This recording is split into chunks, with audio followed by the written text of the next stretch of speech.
بسم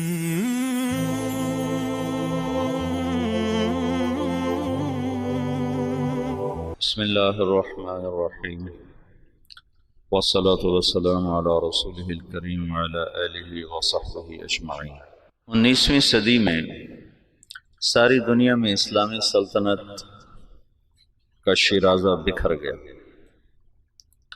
اور یورپ اپنی علمی قوت کی وجہ سے ناقابل تسخیر بنتا چلا گیا۔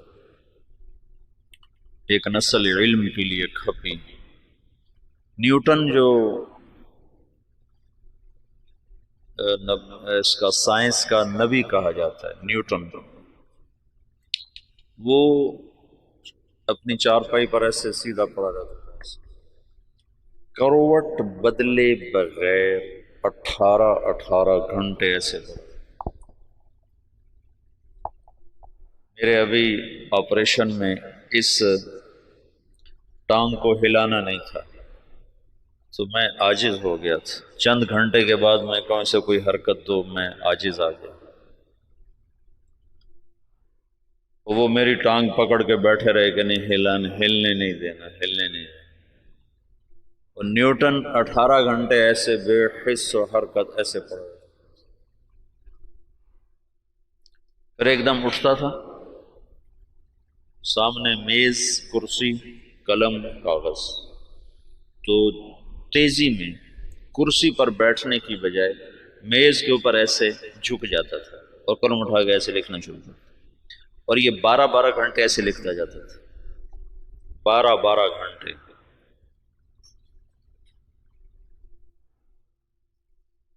جس دن اس کی شادی تھی تو اس کا دوست اس کے پاس آیا کہ شادی پہ نہیں چلنا؟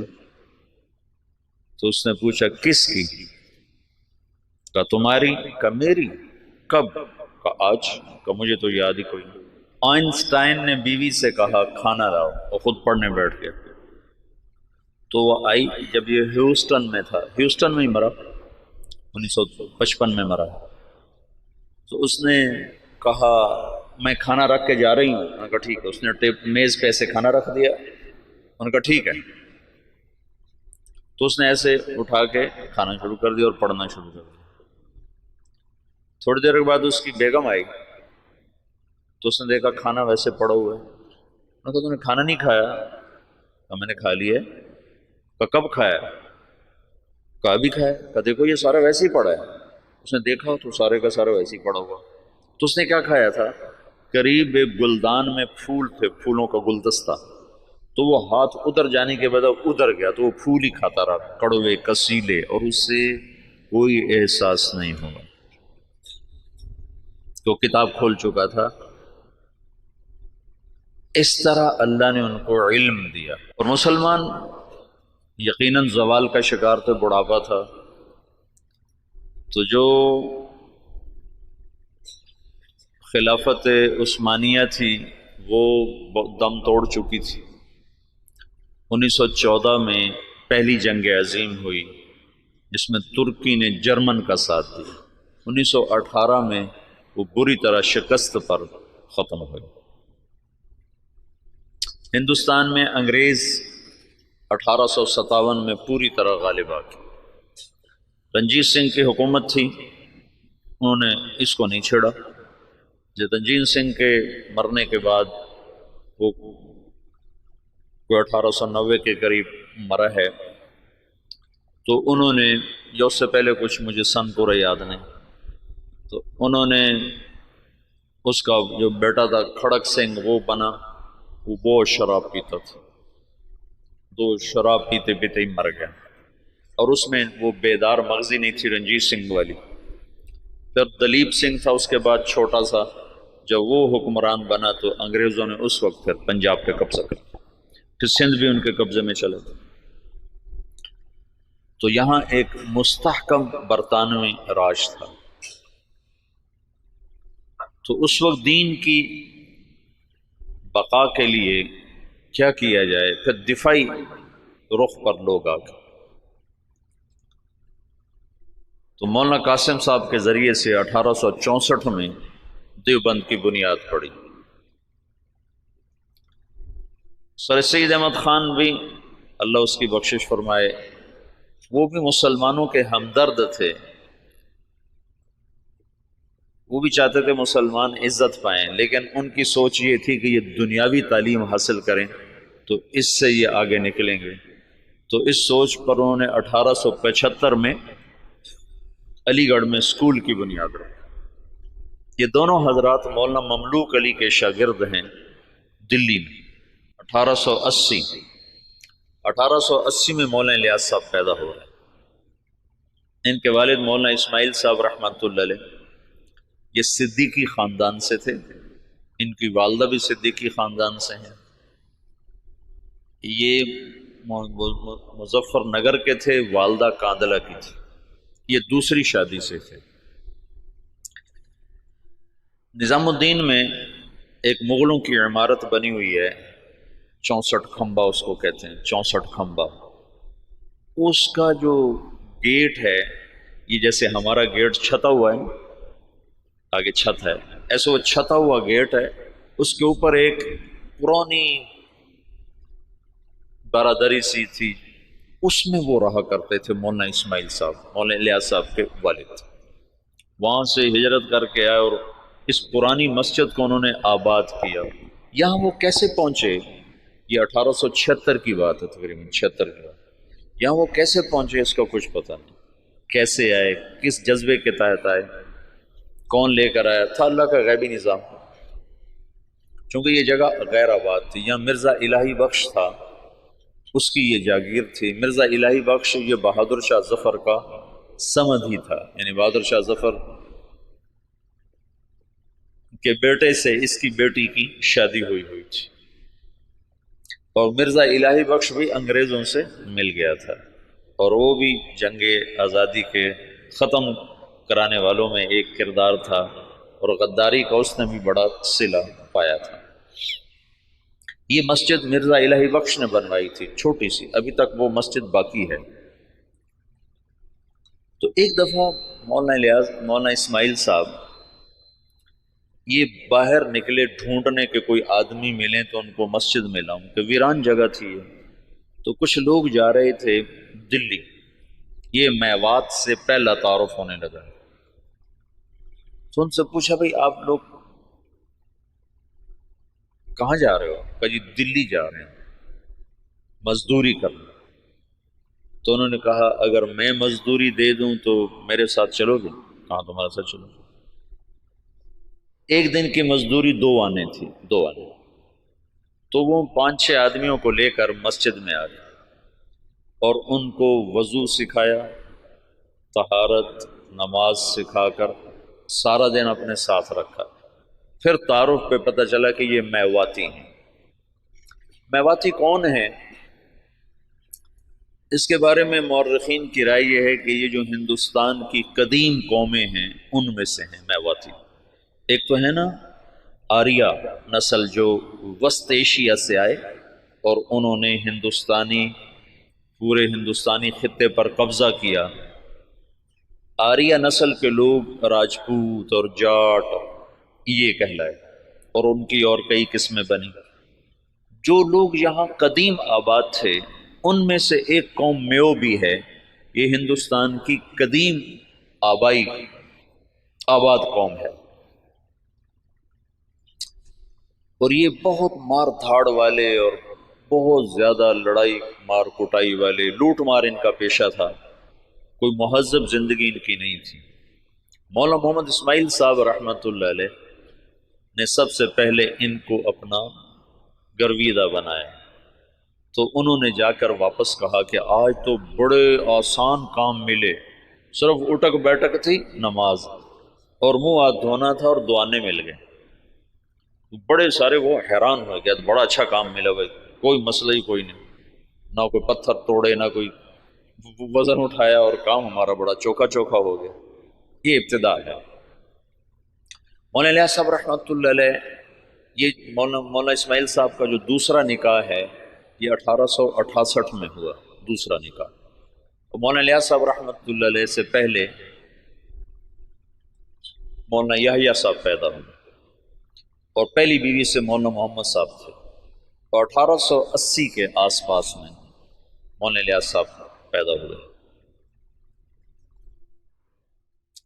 اور 1898 میں مولانا اسماعیل صاحب کا انتقال ہو گیا، تو ان کی جگہ ان کے بڑے بیٹے مولانا محمد صاحب یہاں بیٹھے۔ 1918 میں ان کا بھی انتقال ہو گیا۔ مولانا الیاس صاحب رحمۃ اللہ علیہ کی 1912 میں شادی ہوئی۔ 1915 میں پہلا حج کیا اپنے شیخ مولانا خلیل احمد کے ساتھ، گنگوہ میں تعلیم حاصل کی۔ 1906 میں مولانا گنگوہی کا انتقال ہوا ہے، تو ان کے ہاں سکریہ دارالعلوم دیوبند میں آ گئے، وہاں تعلیم مکمل فرمائی۔ اور 1912 میں ان کی شادی ہوئی۔ 1915 میں پہلا حج مولانا خلیل احمد صاحب کے ساتھ تشریف لے گا۔ اس وقت یہ سہارنپور میں پڑھاتے تھے، اپنے شیخ کے ساتھ پڑھاتے تھے۔ مولانا خلیل احمد صاحب رحمۃ اللہ علیہ وہیں رہ گئے، ہجرت کر کے گئے تھے، وہ واپس نہیں آئے۔ باقی حضرات واپس آؤ نہیں، اس وقت نہیں، ساتھ ہی واپس آئے، بعد میں گئے۔ تو 1918 میں مولانا محمد صاحب کا انتقال ہوا، تو مولانا الیاس صاحب رحمۃ اللہ علیہ وہاں تشریف لائے، جنازے میں شرکت فرمائی۔ تو مقامی لوگوں نے، میواتیوں نے کہا کہ اب یہ جگہ خالی ہے تو اس کو آپ آباد کریں۔ تو مولانا نے فرمایا کہ میں اپنے شیخ سے پوچھوں گا۔ تو پھر وہ تشریف لائے سہارنپور اور مولانا خلیل احمد صاحب سے درخواست کی کہ اس طرح لوگ چاہتے ہیں، میں کیا کروں؟ تو انہوں نے یہ فرمایا تم 1 سال کی چھٹی لے کے چلے جاؤ، اگر تمہارا دل لگے تو وہاں رہ جانا، نہ لگے تو پھر واپس آ جانا، مدرسہ سے تمہارا رابطہ نہ ختم ہو، چھٹی لے لو۔ وہ چھٹی کی جو درخواست لکھی تھی نا، وہ پرانے سہارنپور کے مدرسہ میں ابھی بھی محفوظ پڑی ہوئی۔ 1918 میں مولانا الیاس صاحب تشریف لائے نظام الدین۔ ابھی تبلیغ نام کی کوئی شے ان کے ذہن پر کوئی نہیں۔ 1918 میں شدھی کی تحریک چل پڑی۔ شدھی کیا تھی کہ ہندوؤں نے یہ تحریک چلائی کہ مسلمانوں کو ہندو بناؤ، اور بنیاد انہوں نے یہ اٹھائی کہ مسلمان تو باہر سے آئے، ہم تم ایک قوم ہیں، اوپر جا کر ہم سب کے رشتے ایک ہیں، تو یہ باہر سے مسلمان کون تھے جنہوں نے آ کر ہمارا مذہب بگاڑ دیا، لہٰذا ہم سب کو ایک ہونا چاہیے۔ یہ تحریک بڑے زور زور سے چلی، تو مولانا الیاس صاحب رحمۃ اللہ علیہ اس پر بڑے پریشان ہوئے کہ اس کا میں کیا حل کروں۔ تو انہوں نے جاتے ہی میوات میں مدارس کی بہتات، چھوٹے چھوٹے مکتب، اور اس میں اپنا سب کچھ لگایا، بیوی کا زیور بھی لگا دیا، سینکڑوں چھوٹے چھوٹے مکتب میوات میں کھولے۔ ایک دفعہ میوات میں گئے ہوئے تھے مریدوں کے پاس، تو ایک نوجوان آیا، ہاتھ میں کڑا، بڑی بڑی مونچھیں، داڑھی صاف۔ کسی نے کہا یہ آپ کے مدرسے سے فارغ التحصیل حافظ قرآن ہے۔ کہنے کہ حافظ، اس کا یہ حلیہ کیوں ہے؟ کہ یہ ماحول کی وجہ سے۔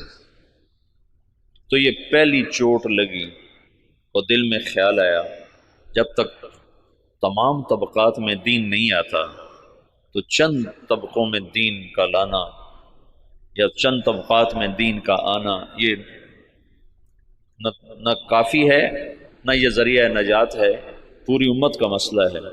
تو مدرسوں سے ایک دم دل بجھ گیا، دل ہٹ گیا، بند نہیں کیے لیکن طبیعت بند ہو گئی، دل ہٹ گیا۔ اور وائزین اس زمانے میں شدھی کی تحریک کے ٹکر میں علماء نے وعاظ کو بھیجنا شروع کیا تھا کہ مختلف شہروں میں جا کر، دیہاتوں میں جا کر تبلیغ کرو۔ تو مولانا الیاس صاحب نے بھی اپنے وائز بھیجنے شروع کی، لیکن وہ جاتے تھے جہاں تک سڑک ہوتی تھی، جہاں سڑک نہیں ہوتی تھی وہاں نہیں جاتے تھے، یا جہاں کوئی آسائش نہیں ہوتی تھی وہاں نہیں جاتے تھے۔ پھر طبیعت اس سے بھی ہٹ گئی، پھر خانقاہی سلسلہ شروع کیا، اور نظام الدین میں بیعت کا سلسلہ، اس سے پہلے بیعت نہیں فرماتے تھے، پھر بیعت کا سلسلہ شروع۔ تو بہت جلدی مریدوں میں ترقی ہونے لگی، اور مریدوں کا اضافہ بھی، اور مریدوں کے تزکیہ کے حالات بھی بڑے اچھے۔ لیکن کچھ عرصے کے بعد خیال آیا کہ کتنے لوگ میرے مرید ہو جائیں گے، لاکھ 2 لاکھ، تو عامت الناس کا کیا کروں؟ ابھی اللہ تعالیٰ فطرت خود ہی کرتی ہے لالے کے حنا بندی، پھول کو سرخی کوئی نہیں پہناتا، اللہ ہی اسے سرخ کرتا ہے۔ تو طبیعت ہٹ دی گئی، مدرسوں سے ہٹ گئی، خانقاہ سے ہٹ گئی کہ خانقاہ بھی ایک جزئی کام ہے، مدرسہ بھی ایک جزئی کام ہے، اور واعظ تقریر بھی ایک، پیسے دو تو جاتے ہیں، پیسے نہ دو تو جاتے نہیں۔ تو بے قراری بڑھتی گئی اور کوئی حل نظر نہیں آیا۔ تو 1926 میں، اس سے قبل مولانا خلیل صاحب وہ ہجرت کر کے اور تشریف لے گئے، مدینہ منتقل ہو گئے تھے۔ تو 1926 میں حج پہ تشریف لے گئے، ہجرت کی نیت کر کے کہ میں اب واپس نہیں آؤں گا، وہیں رہوں گا۔ 1925 میں گئے تھے، 1926 میں واپس آئے۔ یہ نیت کر لی تھی کہ اب میں واپس نہیں آؤں گا، ادھر ہی رہوں گا۔ جب یہ مکہ پہنچے تو ان کو خواب میں اللہ کے رسول کی زیارت ہوئی۔ تو انہوں نے پوچھا یا رسول اللہ، میں امت کی بہتری کے لیے کیا کروں، امت کی ہدایت کے لیے کیا کروں؟ تو اللہ کے رسول نے فرمایا جیسے میں نے مکے میں کام کیا تھا تم ویسے کام کرو۔ انہوں نے آگے عرض کی مجھے تو پتہ نہیں مکے میں آپ نے کیسے کام کیا تھا۔ تو اللہ کے نبی نے فرمایا مکی صورتوں میں غور کرو، اللہ تمہیں سکھائے گا۔ یہ مکہ میں دیکھا۔ پھر مدینہ پہنچے تو وہاں پھر اللہ کے رسول کی ضرورت، تو آپ نے ارشاد فرمایا اللہ تم سے کام لے گا، تم واپس جاؤ، واپس اور میرے پاس آؤ۔ تو انہوں نے مولانا خلیل احمد صاحب سے یہ خواب ذکر کیا، وہ وہیں منتقل ہو گئے تھے۔ انہوں نے حضرت مدنی رحمت اللہ علیہ کو، مدنی کیوں کہتے ہیں، حسین احمد مدنی، یہ اپنے والد، ان کے والد اپنے پورے خاندان سمیت مدینہ ہجرت کر گئے تھے، پھر ان کا سارا خاندان مدینے میں آباد رہا، یہ بھی مدینہ میں رہے، پھر ہندوستان کے حالات کو دیکھ کر دوبارہ واپس آ گئے تھے، اور یہ کہا تھا کہ میں مسلمانوں کو تنہا نہیں چھوڑ سکتا، میں مدینے میں رہوں اور مسلمان مشقت میں ہوں۔ تو مدینے کا قیام قربان کیا تھا اور واپس تشریف لے آئے ہندوستان۔ یہاں اللہ نے ان سے بہت بڑا کام لیا، تو اس لیے ان کو مدنی کہتے ہیں۔ تو ان کے بھائی تھے سید احمد، وہ وہاں پہلے انہوں نے اتنا فقر دیکھا کہ حضرت مدنی فرماتے ہیں میرے والد سبزی منڈی جاتے تھے شام کو، تو جو سبزی وہاں گلی ہوئی سڑی ہوئی لوگ پھینک کے چلے جاتے تھے نا، وہ اٹھا کے لاتے تھے، پھر اس کو صاف کر کے خالی ابال کے ہم کھاتے تھے کہ اس میں نمک مرچ ڈالنے کا بھی سکت نہیں تھی، اس طرح شروع کے دن تھے۔ لیکن سید احمد کو اللہ نے صلاحیتیں دیں، انہوں نے شاہ عبدالعزیز سے پتہ نہیں کیسے تعلق بنایا، وہ الگ داستان ہے۔ ان کے بیٹے سید حبیب نے اس سے بھی آگے، اب ان کی نسل وہاں اربوں پتی، بڑے بڑے ان کے محل ہیں، یہ تمہارے حسنین کو 4 گنا کریں تو تب ان کا محل بنتا ہے، اس سے بھی 4 گنا بڑی 4 دیواری ہے جس میں وہ رہ رہے ہیں، احد کے قریب ان کے محلات ہیں۔ تو انہوں نے سید احمد سے ذکر کیا، تو انہوں نے جو مسجد نبوی کے اس وقت منتظم تھے ناظم اعلیٰ، ان سے ذکر کیا، تو انہوں نے عشاء کے بعد جب مسجد بند کر دی تو مولانا الیاس صاحب کو بلا کر جالی کا دروازہ کھول کے اندر بھیج دیا، تو اندر جالی اور روزے کے درمیان کوئی چاروں طرف دیوار ہے، دروازہ کوئی نہیں، یہ نور الدین زنگی نے اس کو چاروں طرف سے بند کروایا تھا، اور نیچے سیسا پگھلا کے ڈالا تھا۔ جب وہ کچھ لوگ آ کر لاش نکالنے کا منصوبہ لے کر آئے تھے، 3 راتیں وہاں سوئے، 3 راتوں میں سارے کام کی یہ تو خود تو عقل سے تو آ نہیں سکتا، سارے کام کو سکھایا گیا، بتایا گیا، اور پھر یہ کہا گیا ہندوستان جاؤ اور جا کر عوام الناس میں کام کرو، علماء میں نہیں، ورنہ وہ مخالفت کریں گے، تو پھر یہ وہاں سے واپس تشریف لائے، 1926 میں پہنچے ہیں اور پہلے علماء کو جمع کیا اور ان کے سامنے یہ بات رکھی کہ میں یوں کام کرنا چاہتا ہوں، تو کسی ایک نے بھی موافقت نہیں کی سوائے مولانا مدنی صاحب اور مفتی کفایت اللہ صاحب رحمۃ اللہ علیہ۔ ان دو حضرات نے بات کو لیا اور سمجھا اور کہا کہ ہاں یہ تو دعوت والا کام ہے، لیکن یہ کرے گا کون؟ کہا یہ تو اللہ کرے گا، میرے ذمہ جہد ہے۔ پھر وہ بندہ فنا فی تبلیغ ہو گیا ہے اور دیوانگی چھا گئی، دیوانگی۔ ایک دفعہ بیان کر رہے تھے، گرمیوں کے دن تھے، صحن میں 11 بج گئے، 11 فجر کے بعد شروع ہوئے، گرمیوں میں 11 بج گئے۔ تو ایک مواتی کھڑا کر کے لگا، بھائی نام دے دو ورنہ یہ مر جائے گا، بیچارہ مر جائے گا، نام دے دو۔ ایسی دیوانگی چھا گئی تھی اور کوئی شکل نہیں، کوئی جانتا نہیں، اور آگے سامنے میواتی ہیں جن کو دین کی خبر ہی کوئی نہیں، کلمہ نماز کا نہیں پتا، تو دعوت کیسے دیں گے؟ 10 برس کی محنت کے بعد ایک جماعت چلے کی تیار ہے، 10 سال کے بعد۔ تو ان کو ہدایات دی، پھر ان کو روانہ کرتے کرتے 5 میل ان کے ساتھ پیدل چلتے گئے، پیدل چلتے گئے۔ مولانا سعید خان صاحب سے یہ بات میں نے بہت دفعہ سنا، جب ان کو رخصت کرنے لگے تو کہنے لگے کہاں جا رہے ہو؟ ان کا جی دلی جا رہے ہیں۔ کہنے لگے نہیں، لندن پہ چوٹ پڑ گئی، امریکہ پہ چوٹ پڑ گئی، ساری دنیا میں ہدایت کا فیصلہ ہو گیا۔ ایک دفعہ عبدالعال صاحب تشریف فرما تھے، کہنے لگے ہم 5-6 آدمی بیٹھے ہوتے تھے مولانا الیاس صاحب کے آگے، 6-7 اور وہ ہم سے کہتے کہ بھائی ساری دنیا میں جماعتیں بھیجنی ہیں، مشورہ دو کیا کیا جائے۔ تو ہمیں خیال آتا کہ مولانا صاحب بیچارے کتنے پاگل دیوانے ہیں اور شیخ چلی کی باتیں کرتے ہیں کہ ہم 6-7 آدمی بیٹھے ہیں اور ہمیں کہہ رہے ہیں کہ ساری دنیا میں جماعتیں بھیجنی، مجھے مشورہ دو ہمیں کیا کرنا چاہیے۔ یعنی اللہ تعالیٰ نے اپنی قدرت سے ظاہر کر کے دکھا دیا کہ کیسے سارے عالم میں ہم خود پھر رہے ہیں، تو ساری دنیا سے جماعتیں ہمارے پاس آ رہی ہیں، ہم سے ساری دنیا میں لوگ جا رہے ہیں۔ تو 1926 سے لے کر 1944 نوح میوات میں پہلی بستی ہے جہاں پہلا اجتماع ہوا۔ اس وقت اجتماع نہیں کہتے تھے، جلسہ کہتے تھے، جلسہ، پہلا جلسہ ہوا۔ اور سگا بیٹا محمد یوسف اکلوتا سخت مخالف، وہ کہیں یہ کیا پاگلوں کا کام شروع کر دیا۔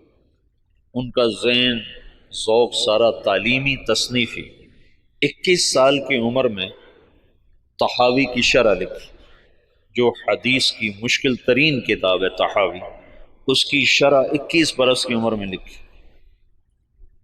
اور حیات الصحابہ جیسی کتاب تو ساری دنیا کے علماء تسلیم کر گئے کہ سیرت میں یہ وہ شخص بدیع تھا، بدیع سیرت میں، کہ سیرت کے عنوان پر آج تک کسی نے ایسی کتاب نہیں لکھی۔ سیرت کا عنوان ہوتا تھا زید بن ثابت، نیچے اس کی سیرت اور حالات، عمر بن خطاب، نیچے ان کی سیرت، حالات، واقعات اور ان کے فضائل اور مناقب۔ یہی 14 صدی میں تمام مصنفین کا طرز رہا ہے۔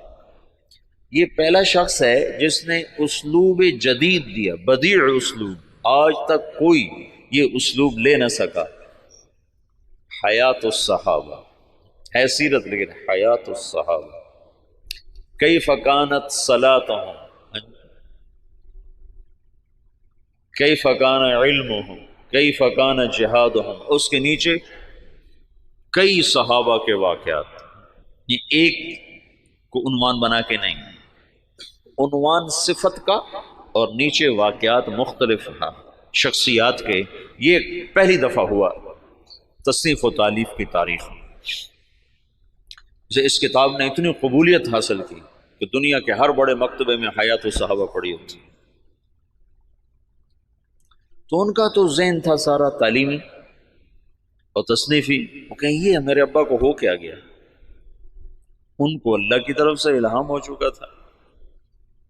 تو باپ بیٹے میں ٹکراؤ ہے، مولانا انعام صاحب رحمۃ اللہ علیہ، مولانا احتشام صاحب رحمۃ اللہ علیہ، یہ حضرت مولانا الیاس صاحب کے ساتھ مولانا الیاس صاحب رحمۃ اللہ، اب مولانا سعید احمد خان صاحب، یہ ساتھی ہم نوا، اور بیٹا محمد یوسف سخت مخالف۔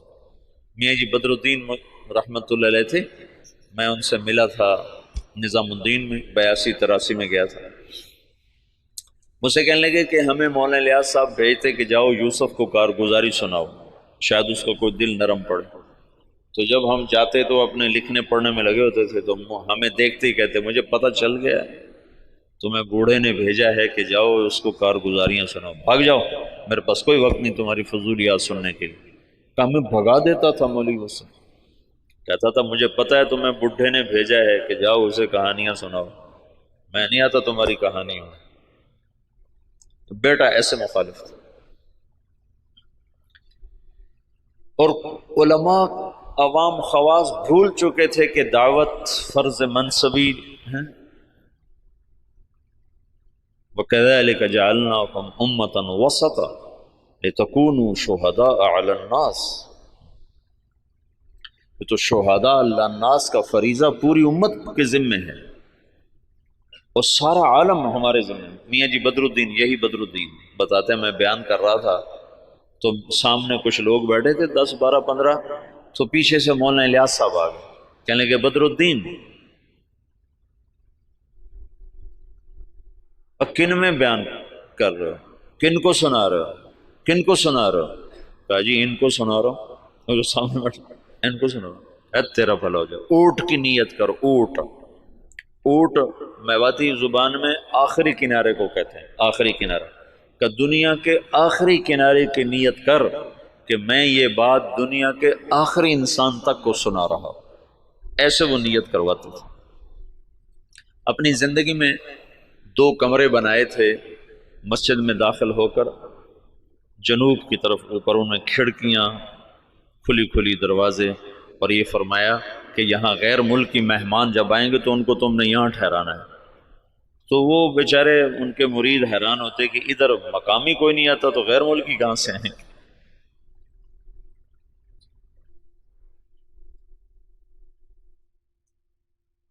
میاں جی دین محمد تھے جو حضرت مولانا الیاس صاحب کے ابتدائی خدام میں تھے، اور جو جماعت مولانا الیاس صاحب نے حضرت تھانوی کے خانقاہ تھانہ بھون بھیجی تھی، اس میں وہ اس جماعت میں ان کی تشکیل تھی۔ وہ کہتے ہیں، ایک دفعہ مجھ سے کہنے لگے کہ مولوی صاحب ہمیں حضرت جی کہتا تھا تم امریکہ جاؤ گے، امریکہ۔ تو ہم تو اتنے سیدھے سادے دیہاتی تھے کہ ہم یوں سمجھتے تھے امریکہ دلی سے آگے کسی شہر کا نام ہے، دلی سے آگے کسی شہر کا نام ہے جو ہمیں کہتا ہے کہ تم امریکہ جاؤ گے۔ یہ تمہیں بعد میں پتہ چلا وہ تو دنیا ہی اور ہے جہاں وہ کہتا تو تم جاؤ گے۔ تو جہاز کچھ نہ کچھ اس زمانے میں چل گئے تھے، تو کبھی اوپر سے کوئی جہاز گزرتا تو اس کو میواتی میں کہتے تھے اڑن کھٹولا۔ تو مولانا الیاس صاحب کہتے ہیں ان اڑن کھٹولوں میں تم تبلیغ کرنے جاؤ گے۔ تو ہم تو گدھوں پہ سوار ہونے والے تھے، ہم کہیں مولوی الیاس ہمارا مذاق اڑاتا ہے کہ ہم تو گدھوں پہ سوار ہونے والے، ہم اڑن کھٹولوں میں کہاں بیٹھیں گے؟ تو اللہ نے ان کو اڑن کھٹولوں میں بٹھایا۔ تو ابتدائی ادھر 1926 میں 1918 میں مولانا الیاس صاحب آ کر بیٹھے ہیں نظام الدین، اور 1918 میں برطانوی فوجیں مشرق وسطیٰ میں داخل ہوئی ہیں، اور 1919 میں شام فتح ہوا ہے۔ فرانسیسی فوجوں نے شام کو فتح کیا، اور شام کو 3 حصوں میں تقسیم کر دیا، ایک کا نام سوریہ رکھا، ایک کا نام لبنان رکھا، اور ایک کا نام اردن کر دیا، اور شام کو 3 حصوں میں تقسیم کر دیا۔ اور 1926 میں اسرائیل کو بنانے کا منصوبہ مکمل ہو گیا کہ اسرائیل بنایا جائے۔ ادھر 1926 میں دعوت کا کام چلا جس کا آخری سرا مہدی سے جا کے ملتا ہے، اور ادھر 1926 میں یہودیت کا کام چلا جس کا آخری سرا دجال کے ساتھ جا کر ملتا ہے۔ یہ آپس میں یہ تانے بانے میرے اپنے بنائے ہوئے ہیں، میں سنے نہیں ہیں، لیکن جو کچھ پڑھا ہے اس کے مطابق میں ایک ترتیب ذہن میں آئی کہ ادھر دعوت کا کام بھی ہدایت پر ختم ہوگا۔ 1964 میں پہلی جماعت گئی یوگنڈا، 1964، 4 آدمی، اس میں ایک ابھی بھی زندہ ہیں، عبدالرشید صورتی صاحب جو کراچی کے امیر ہیں۔ تو کہنے لگے وہاں ایک بہت بڑے شیخ تھے، ان کی ہم گئے ملاقات کے لیے، تو ان کا بہت بڑا ہال کمرہ تھا، وہ مریدوں سے بھرا ہوا، اور ایسے مراقبے میں بیٹھے تھے، ایسے بالکل گردن ایسے جھکائی ہوئی تھی۔ ہم 4 آدمی کمرے میں داخل ہوئے، اور یہ پہلی جماعت ہے، آج تک کوئی کسی کو پتہ ہی نہیں کہ تبلیغی جماعت پاکستان میں کوئی نہیں جانتا تھا 1964 میں، باہر کون جانتا، اور یوگنڈا۔ تو جو ہی ہم اندر داخل ہوئے تو انہیں ایک دم سر اٹھایا، کہا مرحباً بجیش المہدی، مرحباً بجیش المہدی، مرحباً بجیش المہدی، 3 دفعہ انہوں نے اس کو دہرایا، اور ہمارا بڑا زبردست اکرام کیا۔ تو دعوت کی انتہا وہاں جاتی ہے، اور یہودیت کی انتہا دجال تک جاتی ہے۔ یہ دونوں طاقتیں جب ٹکرائیں گی تو اللہ دجالی فتنے کو ختم فرمائے گا، اور ایمان والوں کو اللہ تعالیٰ عزت اور بلندی عطا فرمائے گا۔ یہ دونوں ایک وقت میں شروع ہوئے۔ 1926 میں جب ان کا اقتدار مستحکم ہو گیا تو انہوں نے یہ طے کیا کہ یہودیوں کو دوبارہ لا کے آباد کیا جائے، اور یہاں ایک اسرائیلی یہودی ریاست بنائی جائے، سیہونی تحریک جس کو کہتے ہیں، سیہون ایک پہاڑ ہے جہاں داؤد علیہ السلام عبادت کیا کرتے تھے بقول ان لوگوں کے، تو سیہون کے نام سے سیہونی تحریک نے اپنا نظام چلایا، تو اسرائیل وجود میں آیا۔ اس کا آخری سرا دجال کے ساتھ ملتا ہے، لد، باب و لد جو ان کا سب سے بڑا اڈا ہے جہاں دجال قتل ہوگا۔ تو اللہ تعالیٰ نے مولانا الیاس صاحب رحمۃ اللہ علیہ سے دعوت کو اس وقت اٹھایا جب دعوت کے نام کو جاننے والے علماء بھی نہیں تھے، وہ بھی اسے اوپرا سمجھتے تھے، اور ان کے ہاں بھی اس پر انکار شدید تھا، لیکن اس بندے کے گشتوں نے آہستہ آہستہ آہستہ آہستہ فضا کو ہموار کرنا شروع کیا۔ پھر مولانا الیاس صاحب نے بڑے بڑے علماء کو بلایا کہ اب آپ کے میوات کا دورہ کرو، تو انہوں نے میوات میں دیکھا زندگی کو بدلا ہوا، حالات کو پلٹا کھایا ہوا، تو کچھ اعتراف زبانوں پہ آنے لگا۔ 1944 میں جب دنیا سے جا رہے تھے تو میوات میں صرف میوات میں بہت اچھی فضا کام کی پیدا ہو چکی تھی، اور کچھ دہلی شہر میں۔ عبدالعاظ صاحب مولانا الیاس صاحب کی وفات سے 6 مہینے پہلے پہنچے ہیں نظام الدین، پھر اس کے بعد تبلیغ کے ہو کے رہ گئے، پھر ساری زندگی اور کوئی کام نہیں۔ مولانا الیاس صاحب کے اس وقت 6 ماہ باقی تھے، اور اس وقت وہ شدید بیمار تھے۔ جب عبدالعاظ صاحب کو پتہ چلا، یہ وہاں دلی میں نوکری کرتے تھے، ان کو پتہ چلا کہ نظام الدین میں کوئی بزرگ ہیں جو لوگوں کو نمازی بناتے ہیں۔ اس وقت یہ شروع میں ہم نے بھی ایسے ہی سنا کہ ایک تبلیغی جماعت ہے جو لوگوں کو نمازی بناتی ہے۔ تبلیغ کی گہرائی تو کیا زبردست چیز ہے۔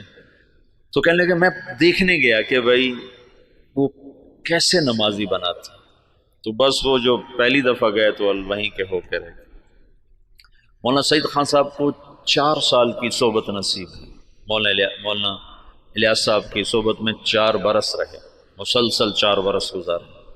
مولانا عبید اللہ صاحب رحمۃ اللہ علیہ وہ تو بہت پہلے فوت ہو گئے تھے، 1989 میں فوت ہو گئے تھے، تو ان کو بھی کافی لمبا عرصہ مولانا الیاس صاحب کی صحبت نصیب رہی۔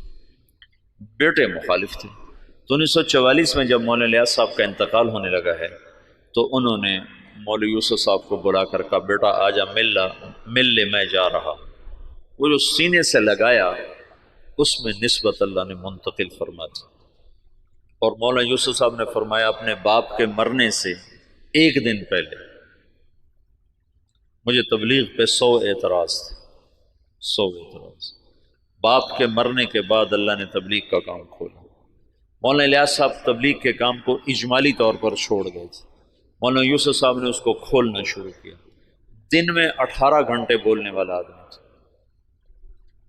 سوائے سونا اور نماز اور لکھنا، ان 3 اوقات کے علاوہ وہ شخص کی زبان بند نہیں ہو، مسلسل جیسے اللہ بلوا رہا تھا۔ بھرپور جوانی میں چلے گئے، 48 برس کی عمر میں انتقال فرمایا۔ 27 سال کی عمر میں امیر بنے، بالکل نوجوان بلکہ بچے. اور مولانا سعید خان صاحب رحمۃ اللہ علیہ فرمانے لگے مولوی یوسف ہمارے ساتھ اٹھتا بیٹھتا کھیلتا تھا، لیکن جب وہ امیر بنا تو آہستہ آہستہ اس کا روب ہمارے اوپر چھاتا چلا اور اپنی جہد اور قربانی سے ان کی ہیبت ہمارے دلوں پہ قائم ہو گئی. ایک دفعہ 3 گھنٹے بیان فرمایا اس حال میں کہ یہاں ایک پھوڑا تھا جس سے خون مسلسل رس رہا تھا. تو ایک آدمی پاس بیٹھا ہوا تھا، وہ یہاں رکھتا تھا کپڑا، جب وہ خون سے تر ہو جاتا تو وہ ہٹا لیتا، دوسرا رکھتا تھا، پھر وہ خون سے تر ہو جاتا، وہ ہٹا لیتا، پھر وہ تیسرا رکھتا تھا، اور وہ مسلسل بیان فرماتے. باپ والی کیفیت منتقل ہو گئی کہ مولانا الیاس صاحب کے یہاں پھوڑا نکل آیا. اس کو کٹ دینا تھا، کٹ دینے میں تکلیف ہونی تھی، تو مشورہ کر رہے تھے کہ اس کو کریں کیسے. تو مولانا الیاس صاحب کو پتہ چلا تو انہوں نے فرمایا ایسا کرو، کچھ میواتی میرے آگے بٹھا دو، پھر جو مرضی مجھ سے کر لیں. تو انہوں نے کچھ میواتی آگے بٹھائے، مولانا الیاس صاحب نے بیان کرنا شروع کر دیا اور ہاتھ یوں کر دیا. تو انہوں نے سارے ہاتھ کو کھرچ کھرچ کے صاف کیا، لیکن ان کا ہاتھ ایسے بھی نہیں ہوئے، وہ یوں بھی نہیں ہوئے. اس قدر انہماک اور فنائیت اللہ نے عطا فرما دی باپ بیٹا کو کہ اللہ نے ایک چیز کو وجود دینا تھا. ایک مدت ہوئی تھی عوام اور خواص کے ذہن سے نکل گیا تھا، اور بس صرف اسلام کو ایک ہی شکل میں دیکھتے تھے کہ حکومت آئے گی تو اسلام آئے گا، حکومت آئے گی تو اسلام آئے گا، طاقت ہاتھ میں ہوگی تو اسلام آئے گا، ورنہ اسلام آ ہی نہیں سکتا. اور انقلاب کا مطلب صرف حکومت کی تبدیلی کو لے لیا تھا. بعض الفاظ ایسے ہیں جو اپنے اصل معنی سے نکل کر مجاز میں اتنے استعمال ہوئے ہیں کہ اصل معنی ویسے ہی ختم ہو کے رہ گیا. ان میں سے ایک انقلاب بھی ہے. انقلاب تو قلب سے ہے، قلب پر الف نون لگ کر باب انفعال بنا ہے. انقلاب ہے پلٹ جانا، دل کا پلٹ جانا. جب قلب سے ہے تو ادھر زیادہ جوڑ ہونا چاہیے، لیکن پھر کثرت استعمال ہوا انقلاب کا حکومت کے بدلنے پر. حالات کے انقلاب آ گیا، حکومت بدل گئی، انقلاب آ گیا، پیپل پارٹی آ گئی، انقلاب آ گیا، نون لیگ آ گئی، انقلاب آ گیا، قاف لیگ آ گئی. تو انقلاب جیسے برباد، وہ تو برباد ہو گیا. برباد، برباد کا کیا مطلب ہے؟ برباد کا مطلب ملے جس کا نقصان ہو جائے وہ تو برباد ہو، جس کا کوئی بہت بڑا حادثہ ہو جائے وہ تو برباد ہو گیا، جس کا کاروبار بیٹھ جائے وہ تو برباد ہو گیا. حالانکہ برباد یہ مرکب ہے، فارسی کا لفظ ہے، مرکب ہے. بر باد، بر باد، بر الگ ہے، باد الگ ہے. بر کہتے ہیں اوپر اور باد کہتے ہیں ہوا کو. تو بر باد کا مطلب ہے ہوا کے اوپر. یہ مطلب تمہیں معلوم تھا پہلے کبھی؟ یہ اپنے اصل مطلب میں کبھی استعمال ہی نہیں ہوا.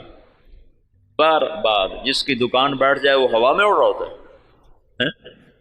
یہ تو ایک تعبیر ہے کہ جیسے پتا ٹوٹتا ہے نا، پتا ٹوٹتا ہے پھر وہ ہوا کے رحم و کرم پر ہو جاتا ہے، اس کی کوئی منزل نہیں رہ جاتی نا. ہوا کے جھونکے جدھر لے جائیں وہ ادھر کو اس کی سمت ہو جاتی ہے. ایسی جو کسی نقصان میں حالات کی جکڑ میں آتا ہے تو اس کو کوئی رہ نہیں جاتا، اپنے بھی آنکھیں پھیر جاتے ہیں، خون بھی سفید ہو جاتے ہیں. تو وہ ایسے ہو جاتا ہے جیسے ہوا کے دوش پر کہ کوئی اس کا پرسان حال کوئی نہیں. تو اس لیے برباد کو وہاں سے یہاں ڈال دیا گیا. تو پچھلے 200 سال سے انقلاب کا لفظ بھی صرف اور صرف حکومت کی تبدیلی پر بولا جاتا ہے، حالانکہ انقلاب اصل معنی میں تو دل کا بدل جانا ہے. انقلب، دل بدل گیا. تو پچھلے 200 سال سے یہ ذہن بن گیا ہے کہ بغیر حکومت کے نہ دین آ سکتا ہے نہ حالات سدھر سکتے ہیں. مولانا الیاس صاحب نے اس کو رد کر کے دکھایا کہ نہیں، دین دعوت سے آتا ہے، حکومت سے نہیں آتا. اور دعوت تمام شعبوں کو زندہ کرنے کا واحد راستہ ہے. نبی جب آتا ہے تو سامنے کتنے شعبے ہیں جو بگڑے ہوئے ہوتے ہیں، وہ صرف دعوت کو زندہ کرتا ہے، شعبے خود زندہ ہو جاتے ہیں. جیسے صحت کو زندہ کر دیا جائے تو جسم کے سارے شعبے خود زندہ ہو جاتے ہیں. قوت کو بحال کر دیا جائے تو جسم کے سارے شعبے خود بخود بحال ہو جاتے ہیں. قوت بحال نہ ہو تو اس کو دوڑایا جائے تو بیچارہ کیسے دوڑے گا؟ کہ یہ جو امت ہے یہ اس بیمار بوڑھے گھوڑے کی طرح ہے، اس پر اسلام کہاں سے آئے؟ اس کی جوانی کو لوٹایا جائے گا تو اس پہ اسلام آئے گا۔ حکومت اسلام نہیں لا سکتی، ناممکن ہے۔ زیادہ زیادہ نماز پہ دکانیں بند کرا دے گی، تو کوئی بے وضو پڑھ لے تو پھر کیا کروں؟ میرے اپنے اسکول کا واقعہ نہیں تو میں سناتا ہوں، جب میں سینٹرل ماڈل اسکول میں تھا تو خود میں نے بے وضو نمازیں پڑھی۔ طالب صاحب، سردیوں کا زمانہ، وضو کیڑا کرے، اللہ اکبر، طالب صاحب کی نماز، تو وہ عشاء کی نماز ہو رہی تھی اور میرے برابر میں اس کا بستر تھا، جاوید نذیر اس لڑکے کا نام تھا، یہ مرید کے اچھے زمیندار گھر کا تھا۔ تو اس میرے پاس آ کر کھڑا ہوا اور اس نے آ کر 4 رکعت نماز عشاء کی نیت باندھی، 4 رکعت نماز عشاء واسطے طالب حسین دے، اللہ اکبر۔ حکومت ایسا اسلام لائے گی واسطے طالب حسین دے، جو ایسی نماز پڑھے گا وہ تو کافر ہو جائے گا، نہ پڑھے تو اس سے تو کافر نہیں ہوتا نا، لیکن اگر ایسا کرے گا تو اسلام سے نکل جائے گا۔ قوت کبھی، اس لیے تو کبھی نبی کو طاقت دے کے نہیں بھیجا گیا، بعد میں طاقت آئی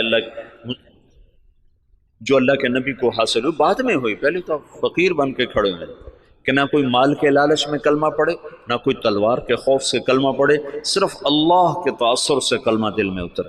تو چونکہ اسلام نے ایک عروج دیکھا تھا تو جو ہمارے قائدین تھے وہ اس عروج کو تصور میں لے کر اعادہ عروج کی جہد کرتے رہے، وہ جو ذوف اسلام تھا اس کو دور کرنے کی کوشش ہی نہیں کی کہ انگریز کیوں آیا۔ مولانا حفظ الرحمان صاحب آئے سیوہاروی، یہ میاں جی دین محمد پاس بیٹھے ہوئے، مولانا الیاس صاحب اور مولانا حفظ الرحمان آئے، حضرت دعا کریں انگریز نکل جائے، مولانا الیاس صاحب چپ بیٹھے رہے، حضرت دعا کریں انگریز نکل جائے، چپ بیٹھے رہے، حضرت دعا کریں انگریز نکل جائے۔ تو مولانا الیاس صاحب ایک دم جوش میں آئے کہ کوئی لوگ تیار کر لیے ہیں جو انگریزوں کے بعد حکومت کو سنبھالیں گے، کوئی لوگ تیار کر لیے ہیں، وہ کہ چپ، کہ جو انگریزوں کے بعد آئیں گے وہ ان سے برے ہوں گے کہ انگریز ہمارے بزرگوں کے گناہ کی سزا میں آئے، اور جو موجود آئیں گے ہمارے گناہوں کی سزا میں آئیں گے، اور مجمع کو تیار کیے بغیر کام نہیں چلتا ہے۔ تو انگریز تو چلا گیا، لیکن جتنا اسلام پاکستان میں ذبح ہوا، مدنی فرمایا کرتے تھے ہندوستان میں مسلمان ذبح ہوں گے اور پاکستان میں اسلام ذبح ہوگا۔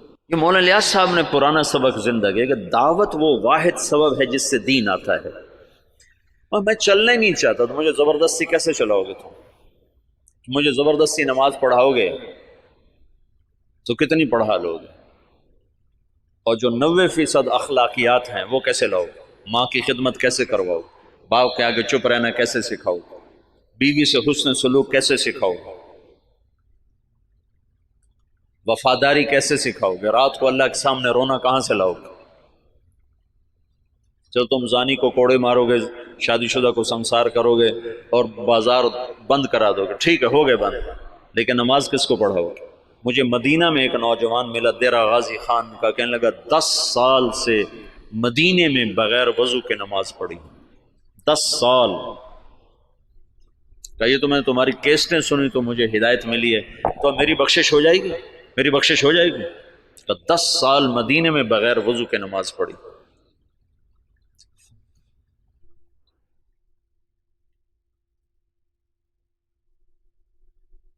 چونکہ اسلام کا سیاسی پس منظر 1000 برس سے زیادہ ہے، تو جب زوال آیا تو قائدین کا ذہن ادھر گیا کہ اس زوال کو دور کیا جائے، زوال دور کیا جائے اور مسلمانوں کو دوبارہ شان و شوکت پہ لایا جائے، لیکن اس زوال جس وجہ سے آیا تھا اسے دور کرنے کی کوشش کیے بغیر زوال کیسے دور ہوگا؟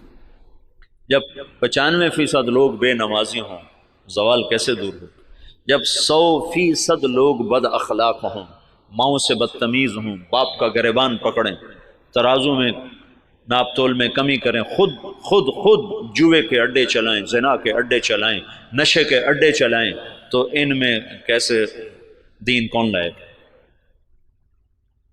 تو جب اندر ایمان اترتا ہے تو پھر سارے شعبے زندہ ہو جاتے ہیں۔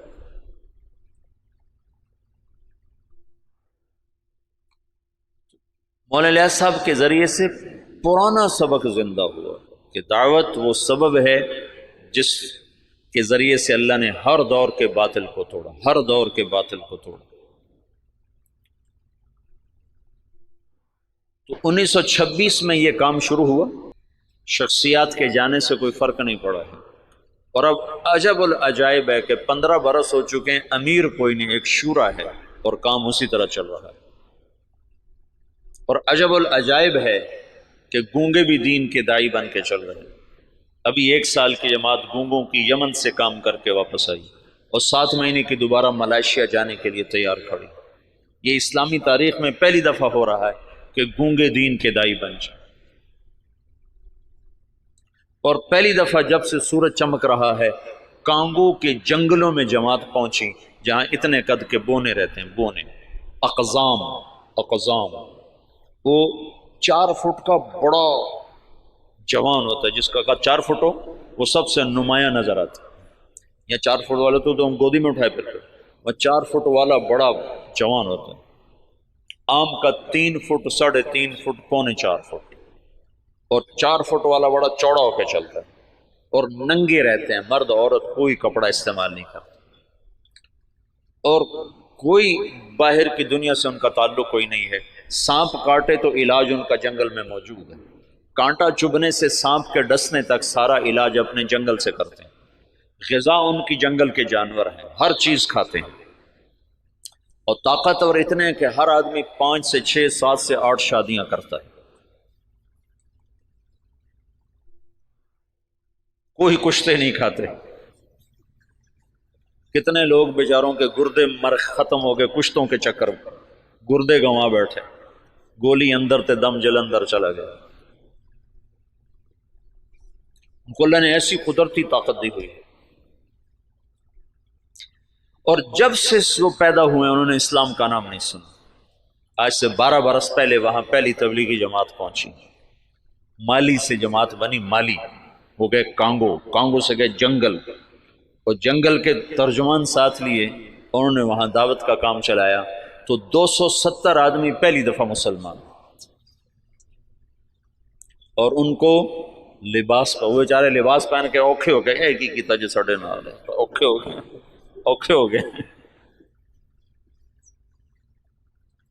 تو ان میں ایک ان کا سردار، وہ حج کرنے کے لیے آج سے کوئی 8-9 سال پہلے حج کے لیے، تو کچھ علماء تھے جو تبلیغ کے بڑے مخالف تھے، تو ایک ہمارے دوست ہیں حسن کیمرونی، یہ حسن کیمرون سے جماعت گئی، مالی نہیں، کیمرون سے جماعت گئی، تو حسن کیمرونی ہے، وہ مدینہ میں پڑھے ہیں، پھر ریاض سے PhD کی ہے، بڑا فاضل آدمی ہے، وہیں رہتا ہے، تو اس نے مجھے یہ سارے حالات سنائے، وہ خود بھی اس میں شریک تھا، تو وہ اس بونے کو لے کر گئے ان علماء سے، تو ان کا تبلیغ والے یہ کرتے ہیں، تبلیغ والے یہ کرتے ہیں، یہ کرتے ہیں، یہ کرتے ہیں، ان کا یہ سب کچھ جو کرتے ہیں بالکل صحیح ہے، ان پر یہ سارے اعتراض ٹھیک ہیں، پر اس بونے کی کارگزاری سن لو کہ تبلیغ والے یہ بھی کرتے ہیں۔